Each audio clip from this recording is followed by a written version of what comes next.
Okay, पहले इसने mini base pattern का ब्रेकआउट दिया। दोस्तों ये जो चार्ट है इसने 8 साल के रेजिस्टेंस का ब्रेकआउट किया है। और नमस्कार दोस्तों, मेरा नाम है Sunil Gurjar, the founder of Alpha Mojo and a SEBI registered research analyst. और मेरे इस एक नए वीकेंड मार्केट एनालिसिस के वीडियो में आप सभी का स्वागत है। दोस्तों आज का ये जो वीडियो है, ये वीडियो बहुत ही इंटरेस्टिंग और स्ट्रॉन्ग लर्निंग वीडियो होने वाला है। बिकॉज आज इस वीडियो में दोस्तों हम लोग ऐसे 5 चार्ट डिस्कस करेंगे। ओके, जिनके मैं चार्ट बता रहा हूँ आपको। ये देखो, ये पहला चार्ट है, ये दूसरा चार्ट है। ओके, ऐसे बहुत प्रकार के चार्ट है। ओके, और ऐसे 5 चार्ट हम लोग दोस्तों डिस्कस करेंगे, जिसके अंदर से दोस्तों ये जो दोनों चार्ट है, इन्होंने तो लाइक एक कप एंड हैंडल का पैटर्न का ब्रेकआउट दिया है।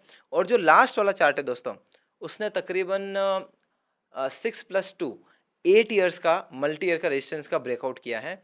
और उसका जो चार्ट सेटअप है वो बहुत ही अच्छा लग रहा है। तो आपसे मेरी रिक्वेस्ट है दोस्तों कि इस वीडियो को अंत तक देखना, ताकि आपको पूरा लर्निंग मिल सके A to Z। तो बिना किसी टाइम को वेस्ट के सीधा स्क्रीन पे चलते हैं, वीडियो स्टार्ट करते हैं। तो ये जो चार्ट है इसके ऊपर बाद में आते हैं। सबसे पहले हम लोग स्टडी करते हैं मार्केट एनालिसिस की। ओके, और तो दोस्तों सबसे पहले हम लोग मार्केट एनालिसिस कर लेते हैं। निफ्टी बैंक निफ्टी का चार्ट देख लेते हैं, व्यू ले लेते हैं। और फिर बाद में हम लोग BTC बिटकॉइन का हम लोग चार्ट देखेंगे। और बाद में हमें जो 5 चार्ट का एनालिसिस करना है उसके ऊपर जाएंगे। ठीक है, तो ये दोस्तों आपको चार्ट दिख रहा होगा निफ्टी 50 का। निफ्टी 50 में क्या हुआ था कि यहाँ पे दोस्तों आपने देखा होगा, यहाँ पे जो सपोर्ट था, ओके, ये जो सपोर्ट जोन था काइंड ऑफ, ओके, यहीं पे लाइक इसके आसपास निफ्टी 50 आया था। और यहाँ पे लेके जाता हूँ आपको, चाहिए तो दोस्तों मैं, ये देखो देखो यहाँ पे ये, ओके, निफ्टी 50 यहीं पे आया, ये सपोर्ट पे आया। यहाँ पे हैमर टाइप ऑफ फॉर्मेशन बनाया था, हैमर टाइप का कैंडल बनाया था। हैमर टाइप का कैंडल बनाने के बाद में इसने एक स्ट्रॉन्ग यहाँ से मूव दिया, क्योंकि एक सपोर्ट जोन था। ओके, उसके बाद में दोस्तों ये जो आपको जो एरिया दिख रहा है, ओके, ये वाला जो एरिया दिख रहा है, इसके आसपास होवर कर रहा है। अभी आने वाले समय में कौन से इंपॉर्टेंट लेवल्स है उसकी बात कर लेते हैं। तो हाल फिलहाल दोस्तों अभी लाइक स्विंग के पर्पस के हिसाब से अभी जो इमीडिएट सपोर्ट है, ओके, जो मेजर सपोर्ट है वो है 23,550 का। ओके, 23,550 का इंपॉर्टेंट सपोर्ट है। और जो यहाँ पे जो रेजिस्टेंस हमें देखने को मिल रहा है वो है ये, ओके, 24,600 का। अगर निफ्टी 50 24,600 को ब्रेक करता है तो यहाँ से एक बुलिश मोमेंटम दिखा सकता है। और अगर यहाँ पे नीचे आके सपोर्ट लेता है और फिर बुलिश कैंडल बनाता है तो एक रिवर्सल ले लेगा। और अगर यहाँ पे आके एक नीचे ब्रेकडाउन कैंडल बना देता है तो हमें यहाँ पे एक वापस स्ट्रॉन्ग सेलिंग प्रेशर देखने को मिल सकता है। ये मेरा व्यू है निफ्टी 50 का। तो अभी एक रेंज में फंसा हुआ है, जब तक रेंज में है मैं ज़्यादा कोई एक्सपेक्ट नहीं कर रहा हूँ मूव की। ओके, अभी दोस्तों हम लोग चलते हैं बैंक निफ्टी के चार्ट पे। ओके, ये रहा, ये हमारा बैंक निफ्टी का चार्ट है। सबसे पहले मैं एक काम करता हूँ, इसके अंदर भी आपको लेवल्स दिखा देता हूँ कि इंपॉर्टेंट लेवल्स कौन से हैं। तो ये एक इम्पोर्टेंट लेवल दिख रहा है मुझे, और ये साइड से लेवल है। ओके, तो बेसिकली अभी मोटा मोटी अगर एक इम्पोर्टेंट सपोर्ट की बात करें तो वो है 54,350 लेवल का। अगर 54,350 के ऊपर ही सस्टेन कर पाता है, ये जो यहाँ पे कर पा रहा है, लेकिन अभी एक ड्रैगन फ्लाई दोजी तो नहीं बोलेंगे, लेकिन अच्छा एक doji kind of star pattern बन रहा है। और अगर यहाँ से लाइक अगर इसका हाइट उठता है, ये जो दोजी स्टार पैटर्न दिख रहा है, तो फिर यहाँ से एक बुलिश मोमेंटम देखने को मिल सकता है। 54,350 के लेवल को लेकिन मेंटेन करना बहुत ज़रूरी है। और अगर यहाँ पे एक ऐसा बेरिश कैंडल आ जाता है, ओके, तो फिर यहाँ से एक सेलिंग प्रेशर देखने को मिल सकता है। और ये जो सपोर्ट दिख रहा है आपको, ये यहाँ तक आ सकता है मार्केट। अगर यहाँ पे एक ब्रेकडाउन कैंडल बनाता है रेड कैंडल, और अगर ग्रीन कैंडल बनाता है ये स्टार कैंडल के ऊपर, दोजी के ऊपर, तो फिर यहाँ से एक बुलिश मोमेंटम देखने को मिलेगा। तो दोस्तों ये है हमारा बैंक निफ्टी का व्यू। अभी दोस्तों हम लोग चलते हैं डेल्टा एक्सचेंज के ऊपर, और अभी BTC के चार्ट पे चलते हैं। ठीक है, ये है हावर्ली टाइम फ्रेम का चार्ट, और ये देखो मैं आपको दिखाता हूँ। हाँ, तो अभी ये जो BTC है ये एक बहुत ही इंपॉर्टेंट जोन पे है, बहुत ही इंपॉर्टेंट लेवल पे है। आपको बताता हूँ, ये मैं डेल्टा एक्सचेंज का प्लेटफॉर्म यूज़ कर रहा हूँ। इसके ऊपर मैं सारा एनालिसिस करता हूँ। ये देखो, ये देखो, और इसको यूज़ करके ही मैं पूरा मेरा ट्रेडिंग भी करता हूँ। ये देखिए, तो दोस्तों ये जो मैं आपको बताने की कोशिश कर रहा हूँ, यहाँ पे अगर आप एक चीज़ नोटिस करोगे ना, तो बार बार जो ये मार्केट है, इसने यहाँ पे रेजिस्टेंस लिया था, यहाँ पे रेजिस्टेंस लिया था। और अभी यहाँ पे एक है ना, एक बोलते हैं ना कि सेकेंड रेजिस्टेंस लेवल है। ओके, इसको लीस्ट रेजिस्टेंस बोलते हैं। अगर इसका यहाँ पे ब्रेकआउट होता है और इसका भी ब्रेकआउट हो जाता है, मैं तो बोलूँगा अगर ये वाला जो लेवल है 78,900 का, अगर इसका ब्रेक होता है, अगर इसका ब्रेकआउट होता है तो यहाँ से हमें एक बुलिश मोमेंटम देखने को मिल सकता है। ये हमें चार्ट बता रहा है। और अगर ये वाला लेवल ब्रेक हो जाता है नीचे के साइड, तो दोस्तों जो BTC है ना, मोटा मोटी अभी ये रेंज में फंसा हुआ है। अगर ऊपर की तरफ ब्रेकआउट करेगा तो यहाँ पे बुलिश मोमेंटम देखने को मिलेगा, और नीचे की तरफ अगर यहाँ पे लाइक ब्रेकडाउन देता है तो फिर हमें यहाँ पे एक बेरिश मोमेंटम देखने को मिलेगा दोस्तों। तो ये है दोस्तों मेरा इसका व्यू BTC का।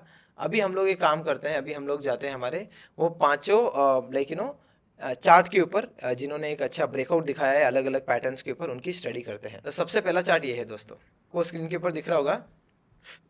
अभी ये जो चार्ट है इसका स्ट्रॉन्ग डाउन ट्रेंड चालू था, अगर आप देखते हो ना, सॉरी, ये जो आपको दिख रहा है ना, just a second, lower lows lower highs, lower lows lower highs, और यहाँ पे है ना लोअर लो बनाया, लेकिन फिर यहाँ से प्राइस बाउंस कर गया। मुझे लगा कि लेकिन यहाँ से ये वापस नीचे आएगा, लेकिन ये जो लो है ना, ये लो नहीं टूटा, और फिर यहाँ पे जो टाइट जोन था उसका ब्रेकआउट हो गया, और फिर यहाँ पे एक अप ट्रेंड की शुरुआत हो गई। अच्छा, बाय द वे, एक अप ट्रेंड की शुरुआत होगी वो कब पता चलता है? जब एक मेजर स्विंग हाई का ब्रेकआउट होता है, और यहाँ पे इसका मेजर स्विंग हाई का ब्रेकआउट हुआ था। आपको समझ में आया दोस्तों? आपको एक स्ट्रॉन्ग टेक्निकल एनालिसिस का लर्निंग मिल रहा होगा अभी आपको, कि पैटर्न चेंज कब होता है। जब एक डाउन ट्रेंड होता है, पैटर्न चेंज कहाँ होता है? पैटर्न चेंज होता है मेजर स्ट्रक्चरल चेंज के ऊपर, मेजर स्ट्रक्चर्स के ऊपर। तो ये जो मेजर स्ट्रक्चरल पॉइंट था इसका रेजिस्टेंस का, वो था ये major swing high of the down trend, जो था हमारा ये वाला लेवल, ये ब्लू लाइन। अगर इसका ब्रेकआउट होता है ना यहाँ से, तो फिर ऐसा माना जाता है कि ये जो डाउन ट्रेंड था उसका बेसिकली अंत हो चुका है, और यहाँ से एक अप ट्रेंड की शुरुआत हो चुकी है। और यहाँ पे दोस्तों, यहाँ पे हमें एक टाइट एक्शन देखने मिला, एक टाइट जोन देखने मिला, वो है इस प्रकार का कुछ एक हफ्ते का। और ये जो एक हफ्ते का जो टाइट जोन है ना दोस्तों, इसका एक स्ट्रॉन्ग बुलिश ब्रेकआउट कैंडल के साथ में हमें एक मूव देखने मिला, और इसको बोलते हैं दोस्तों kind of bullish marubozu candlestick pattern. अभी ये जो ब्रेकआउट जो मिला है ना हमें रेजिस्टेंस के यहाँ से, ये वॉल्यूम एक्शन देखो इसका वॉल्यूम एक्शन कितना स्ट्रॉन्ग है। इससे हमें पता चलता है कि ये जो चार्ट है ये कितना स्ट्रॉन्ग लग रहा है। ओके, और यहाँ पे जो स्मार्ट मनी है वो भी एक्टिव है, वो भी अपना इंटरेस्ट बता रही है। तो ये है दोस्तों सबसे पहला चार्ट, मुझे काफ़ी प्यारा लग रहा है। आने वाले समय में अगर ये जो ब्रेकआउट कैंडल का हाई टूटता है तो फिर ये चार्ट को हम लोग रिव्यू करेंगे हमारे स्टडी और लर्निंग पर्पज़ के लिए। और चार्ट कैंडल का जो लो है वो हमारे लिए एक इनवैलिड जोन बन जाएगा। ठीक है, तो ये सबसे पहला चार्ट है। ये है दोस्तों सेकेंड चार्ट। अब ये जो दोस्तों सेकेंड चार्ट है, मुझे ये भी काफ़ी ज़्यादा पसंद आया, काफ़ी प्यारा लग रहा है। और ये मुझे प्यारा क्यों लगा पता है? मैं आपको एक चीज़ बताता हूँ। यहाँ पे है ना एक रेजिस्टेंस था, लेकिन इसका ऑल टाइम हाई का तो रेजिस्टेंस नहीं था, लेकिन ये देखो, इसको बेस ब्रेकआउट बोलते हैं। जो एक पूरा जो पैटर्न बनता है ना, उसके अंदर मल्टीपल स्मॉल मिनी बेसेस बनते हैं। तो ये मिनी बेस का ब्रेकआउट था, और यहाँ पे काइंड ऑफ एक प्रॉपर कप एंड हैंडल का स्ट्रक्चर देखने को मिल रहा था हमें। ये देखो, अगर आप देखोगे ना, और इसका हमें ब्रेकआउट देखने मिला, और बैक टू बैक उसके बाद में ये तो दोजी कैंडल बन गया। अभी वापस हमें एक, तो दोस्तों जब भी हमारा ये जो ब्रेकआउट हुआ ना कप एंड हैंडल पैटर्न का, उसके बाद में हमें दोजी पैटर्न दिखाई दिया। और अभी इसका जो ऑल टाइम हाई का जो रेजिस्टेंस है वो ये लेवल है। ओके, जो ब्लू लाइन दिख रही होगी आपको, और यहाँ पे स्ट्रॉन्ग बुलिश कैंडल देखने मिला है विथ स्ट्रॉन्ग वॉल्यूम एक्शन। तो ये जो दोस्तों चार्ट है, ओके, पहले इसने मिनी बेस पैटर्न का ब्रेकआउट दिया, फिर बाद में दोस्तों अभी इसने ऑल टाइम हाई का रेजिस्टेंस का ब्रेकआउट दे दिया है विथ स्ट्रॉन्ग बुलिश कैंडल, और इसका वॉल्यूम एक्शन देखो। तो बहुत ही अच्छा चार्ट लग रहा है, और ये चार्ट को भी ज़रूर आपको अपने रडार पे रखना है। तो दोस्तों अभी हम लोग चलते हैं हमारे नेक्स्ट चार्ट की तरफ, और ये हमारा नेक्स्ट चार्ट, इसमें क्या हुआ है ना, ये मैं एक ऐसा चार्ट सेटअप लेके आया हूँ जिसके अंदर ब्रेकआउट होने के बाद में जो प्राइस जो है, ओके, चार्ट का, वो यहाँ पे रीटेस्ट करने आया है। और इसको काइंड ऑफ हम लोग बोल सकते हैं ड्रैगन फ्लाई दोजी। ओके, वैसे दोजी में कैसा है कि बॉडी दिखती नहीं है, लेकिन यहाँ पे छोटा सा बॉडी इसको हम लोग कंसिडर कर सकते हैं, इसको ड्रैगन फ्लाई दोजी बोलेंगे। और ये अगर जो साइज़ है बॉडी का वो थोड़ा बड़ा होता है तो इसको हम लोग हैमर पैटर्न बोलते हैं। ओके, और यहाँ पे दोस्तों ये देखो, जो बुलिश मूव आई ना, इसका वॉल्यूम एक्शन देखो, वॉल्यूम एक्शन देखो, आपको समझ में आ रहा होगा कि ये जो चार्ट है ये कितना स्ट्रांग लग रहा है अपने प्राइस एक्शन के हिसाब से। तो आने वाले समय में अगर ये जो रिवर्सल कैंडल है, अगर इसका हाई टूटता है तो फिर हमें रिव्यू करना है हमारे स्टडी और लर्निंग पर्पस के लिए, और इसका जो लो है हमारे लिए एक इनवैलिड जोन बन जाएगा। ओके, तो ज़रूर दोस्तों कृपया करके ये जो सारे चार्ट बता रहा हूँ ना आपको, see by the way, why am I telling you all this charts, why am I teaching you all this charts, so that your learning of technical analysis increases, your education increases about technical analysis. Okay, अभी हम लोग next chart पे चलते हैं। ये रहा। अभी यहाँ पे भी क्या हुआ है ना दोस्तों, अगर आप देखोगे ना तो यहाँ पे एक स्टेज 2 का ब्रेकआउट दिखाई दिया है हमें। ओके, तो स्टेज 2 कैसे होता है कि यहाँ पे 30 EMA लगता है। ओके, जब तक प्राइस हमारा 30 EMA के ऊपर, जैसे यहाँ पे स्टेज 2 का ब्रेकआउट था, स्टेज 2 का ब्रेकआउट मिला, हमें एक स्ट्रॉन्ग मूव देखने मिला।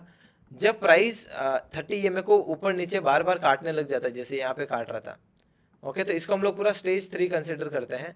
और जब ब्रेक डाउन हो जाता है तो स्टेज 4, और बाद में जब वापस प्राइस सपोर्ट पे आके वापस ऊपर नीचे काटने लगता है 30 EMA को, तो समझो कि स्टेज 1 बन रहा है। और जो जो स्टेज 1 होता है ना, उसका अगर हम लोग रेजिस्टेंस लाइन ड्रॉ करते हैं और अगर इसका ब्रेकआउट होता है अगर रेजिस्टेंस लाइन का, तो इसको बोलेंगे स्टेज 2 ब्रेकआउट। आई होप आपको समझ में आ गया होगा। जब भी 30 EMA के नीचे प्राइस ट्रेड कर रहा है और 30 EMA को बार बार काट के ऊपर जाने की कोशिश कर रहा है, तो वो है स्टेज 1। ओके, और जब ये जो प्रॉपर मेजर रेजिस्टेंस का ब्रेकआउट होता है, इसको बोलते हैं स्टेज 2 का ब्रेकआउट, जैसे यहाँ पे हुआ था। और फिर ये जो स्टेज 2 का पूरा मूव ये ऐसा हमें दिखाई देता है, और यहाँ पे हमें स्टेज 2 का ब्रेकआउट मिल चुका है। ओके, तो मैं आपको बोलूँगा कि बाय एनी चांस ये जो ब्रेकआउट कैंडल का हाई अगर ब्रेक होता है, ओके, तो हमें दोस्तों इस चार्ट को वापस रिव्यू करना है हमारे स्टडी और लर्निंग पर्पस के लिए। और ये जो ब्रेकआउट कैंडल का जो लो है हमारे लिए एक इनवैलिड जोन बन जाएगा। ओके, अभी हम लोग वापस नेक्स्ट चार्ट की तरफ चलते हैं। तो दोस्तों ये अपना वो वाला चार्ट है जो 8 साल के रेजिस्टेंस को ब्रेक किया है, 8 ईयर्स के रेजिस्टेंस को ब्रेक किया है। और मोटा मोटी है ना, मुझे आपको एक चीज़ बतानी है। ये देखो, अभी हाल फिलहाल का ये जो मूव है ना, ये मूव मुझे एक्सप्लेन करने की ज़रूरत ही नहीं है। And you know why? Because अगर आप ये जो देखते हो यहाँ की ये वॉल्यूम एक्शन देखते हो, तो ये वॉल्यूम एक्शन से आपको पता चल जाएगा कि क्या हुआ ये पर्टिकुलर चार्ट के अंदर। यहाँ पे हमें एक ब्रेकआउट देखने मिला था। ओके, बहुत ही अच्छा ब्रेकआउट था। ये टाइम पे भी मैं चार्ट को रिव्यू करा था। जब ये हेड एंड शोल्डर पैटर्न का ब्रेकआउट हुआ, फिर यहाँ से इसका एक स्ट्रॉन्ग मूव देखने मिला। ऑल टाइम हाई का रेजिस्टेंस के इधर प्राइस आया है। और अभी अगर इसको डेली टाइम फ्रेम पे देखेंगे ना, तो देखो यहाँ पे जो टाइट रेंज था इसका भी ब्रेकआउट हो चुका है। तो इसको मैं क्या बोलता हूँ पता है? इसको मैं बोलता हूँ 8 ईयर्स रेजिस्टेंस ब्रेकआउट। तो दोस्तों ये जो चार्ट है इसने 8 साल के रेजिस्टेंस का ब्रेकआउट किया है, और ये है दोस्तों इसका डेली टाइम फ्रेम का चार्ट। और यहाँ पे भी आपको जो टाइट एक्शन दिख रही है इसका भी ब्रेकआउट हो चुका है विद स्ट्रॉन्ग वॉल्यूम। तो आई होप दोस्तों आपको मेरा ये वीडियो पसंद आया होगा। अगर आपको लगता है कि मैं जस्टिस कर पा रहा हूँ, आपको सिखा पा रहा हूँ मेरे वीडियोस के थ्रू, तो दोस्तों प्लीज़ इस वीडियो को लाइक करना, एक पॉजिटिव कमेंट ज़रूर करना, जिससे मेरा मोटिवेशन बरकरार रहे और बढ़े, ताकि मैं और आप लोगों के लिए अच्छा कंटेंट ला पाऊँ। और अगर दोस्तों आपको आपके फ्रेंड्स एंड फैमिली मेम्बर्स को breakout trading, stock market swing trading के बारे में सीखना है, तो ये वीडियो आप ज़रूर उनके साथ में शेयर कर सकते हो। Last but not the least, अगर आपने हमारे इस यूट्यूब चैनल को अभी तक सब्सक्राइब नहीं किया है, और अगर आप पहले से मेरे वीडियो देख रहे हो या फिर फर्स्ट टाइम देख रहे हो, तो दोस्तों प्लीज़ इस चैनल को सब्सक्राइब करना, ताकि मेरा मोटिवेशन बढ़े to bring more such insightful content. आज के लिए बस दोस्तों इतना ही। मैं मिलता हूँ मेरे नेक्स्ट वीडियो में। Till then thank you so much and bye bye.